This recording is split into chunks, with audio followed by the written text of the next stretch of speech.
नमस्कार मैत्रिणींनो, मी दीपाली तुमचं दीप्स कॉर्नरमध्ये स्वागत करते। आज आपण पाहणार आहोत कोबीचे लच्छेदार पराठे। त्यासाठी मी अर्धा किलो कोबी घेतलेली आहे, थोडासा सांबार घेतलेला आहे, 5 ते 6 हिरव्या मिरच्या, लसण आणि 2 कांदे घेतलेले आहेत। तर सगळ्यात आधी लच्छेदार पराठे बनवण्यासाठी आपल्याला कोबी बारीक किसून घ्यायची आहे। गोबी आपण बारीक किसून घेतलेली आहे, ती एका मी कपड्यावरती काढून घेतलेली आहे। आणि आता यात पाणी सुटायसाठी आपण टाकत आहोत थोडीशी हळद आणि थोडंसं मीठ। यामुळे गोबीला पाणी सुटेल। हळद आणि मीठ आपण कोबीमध्ये मिक्स करून घेत आहोत आणि हे 5 मिनिटं तसंच आपल्याला ठेवायचं आहे कोबीला पाणी सुटेपर्यंत। पहा 5 ते 7 मिनिटं झालेले आहेत, गोबीला पाणी सुटलेलं आहे। आता हे पाणी आपण पिळून घेऊया।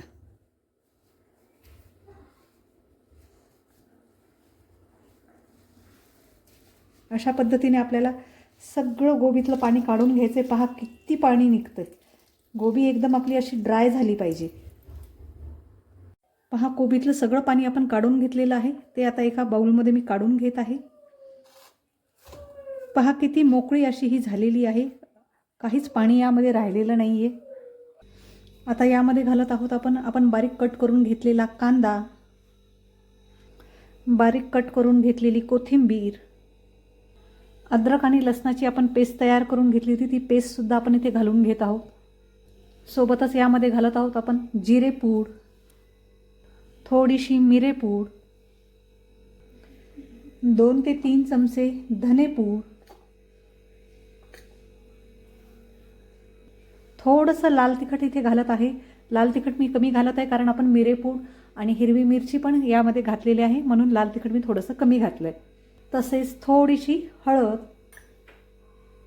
आणि चवीनुसार मीठ।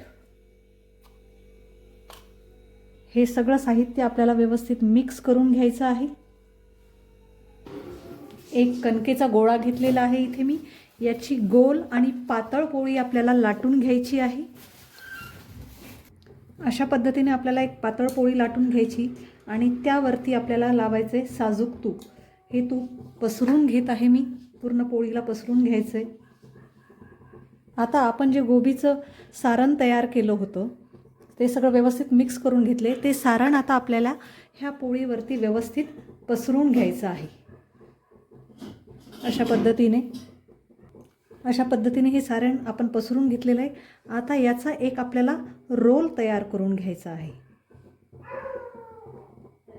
असा हा रोल आपल्याला तयार करून घ्यायचा आहे। आता याला एक आपल्याला मध्य भागातून असा कट मारून घ्यायचा आहे। असं कट केल्यानंतर ही पोळी आपल्याला अशा पद्धतीने गोल फिरून घ्यायची आहे आणि त्याला व्यवस्थित असं प्रेस करून घ्यायचं आहे। अशा पद्धतीने हे आपल्याला प्रेस करून घ्यायचं आहे। आता यावरून आपल्याला पीठ लावून घ्यायचं आहे गव्हाचं आणि व्यवस्थित असा राऊंड याचा तयार करून घ्यायचा आहे। आता हा पराठा आपल्याला हलक्या हाताने लाटून घ्यायचा आहे।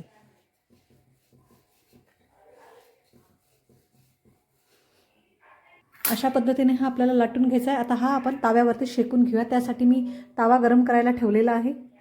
ताव्यावरती हा असा टाकून घ्यायचा आहे।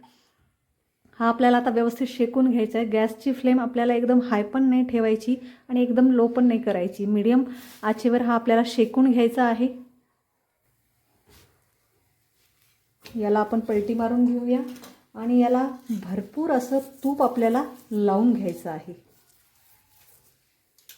आणि व्यवस्थित हा शेकून आपल्याला घ्यायचा आहे।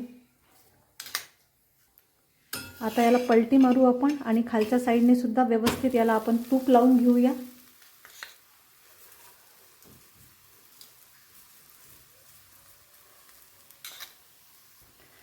आता परत याला आपल्याला पलटी मारून घ्यायची, खालून सुद्धा आपल्याला खरपूस असा हा आपल्याला भाजून घ्यायचा आहे। पहा पराठा आपला अगदी व्यवस्थित भाजला गेलेला आहे।